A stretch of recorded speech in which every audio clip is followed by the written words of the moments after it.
Hello and welcome.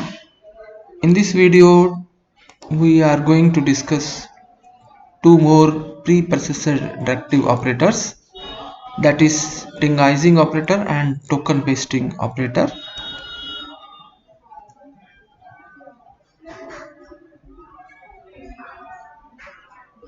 So with the stringize operator, basically this operator is a hash symbol.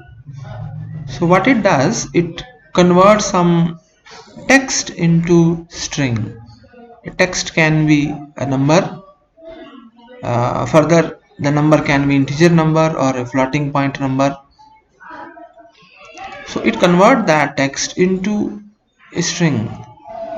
For that, you don't have to use any double quotes.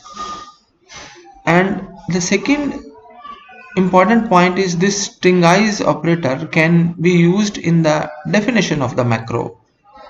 As we discussed in the part 1, that macro is basically defined with the hash define. So in this example, we have defined a macro str. This is the name of the macro, and it is a parameterized macro. We are passing this a parameter as it's a function like macro. So this is the name of the macro, and its definition is hash s. So whatever you will pass to this str macro at its call time, that will get converted into string.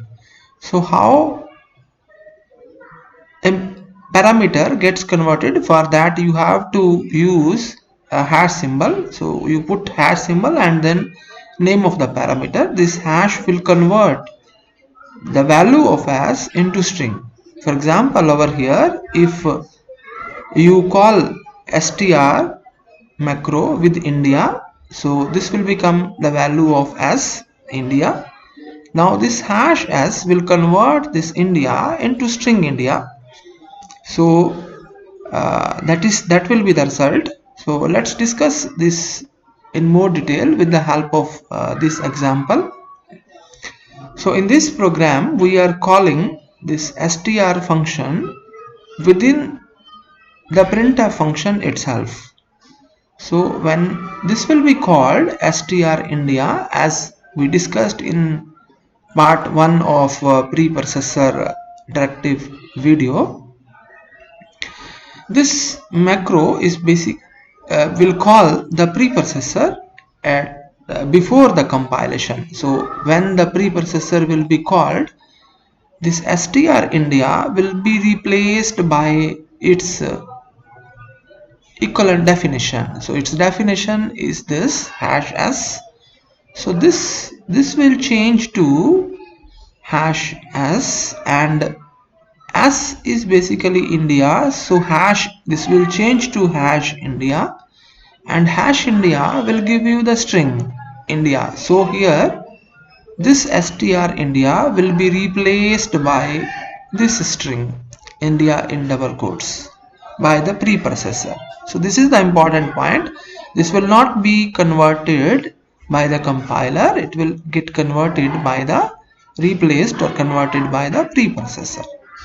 Similarly, in the next line, str, we are calling it with 1 2 3 4.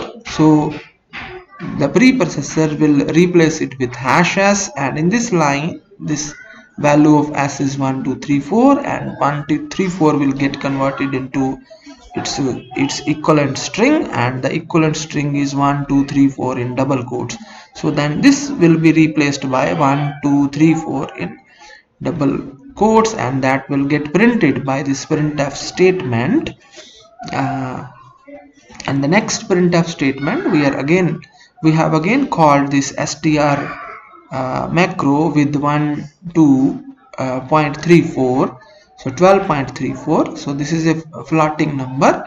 Again, this floating number will become the value of s, and this will get converted into string by hash s. So this will get converted into 12.34 in double quotes, and that also will get printed by this printf statement. So the purpose of this string is operator, as we discussed through this example, is to convert any text into its equivalent string. But the important point is you have to use this hash symbol in the macro definition. So this is the macro definition, right? So you have to use it in the macro definition only. Next, in the same program, we have called another macro message, and this message is having two parameters, a and b. So we are calling this macro with two values, Chitkara and university.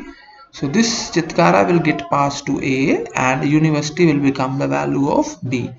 So when the preprocessor will be called, as we discussed, the preprocessor replaces the macro call with its definition. So this line message Chitkara comma university will be replaced by the macro definition. Macro definition is this printf statement. So this message will be changed by the printf statement. This here hash a is basically Chitkara, and this hash will convert Chitkara into string. Similarly, the value of b is university, and hash will convert university into a string from university. So in the printf statement, after the conversion of a and b to its equivalent string, we will have three strings in the printf statement. This will be hash a will be the Chitkara in double quotes. Then we have underscore in double quotes. After that, this slash hash b means university in double quotes.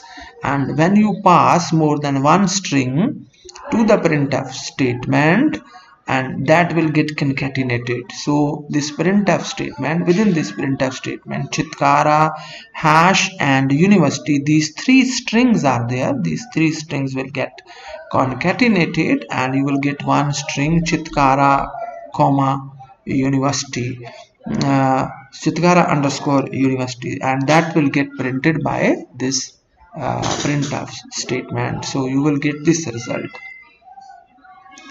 Next is token pasting operator. So this is represented by double hash symbol. This operator is also called merging operator or concatenation operator.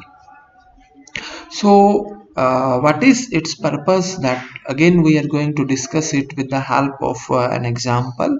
So in this example we have declared a macro named combine, and we have passed one parameter to it. So it is having one parameter actually, and so when this will be called, see here, this is the macro call. We are calling it with 25. So that means this n parameter value will be 25. As we discussed earlier, that the macro call is replaced by its definition. So this is the definition of the macro. So this combined 25 will be replaced by this definition here. Wherever in the definition you have used hash, double hash, so what it will do, token and hash. This token is basically get concatenated with n. The value of n is 25. So token and 25 will get concatenated. So you will get over here token 25. So I have shown that over here, token 25. So this double hash will concatenate the two operands. One operand is token, other is n. So it will concatenate the value of n 25 with token, and this will change to token 25.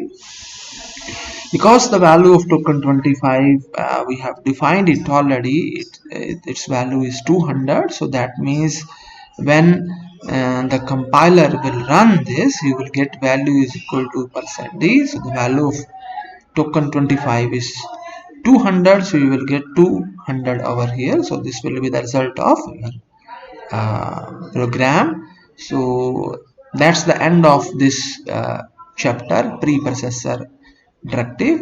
In case you have any doubt, you can leave your comments in the comment section. Happy learning. Goodbye.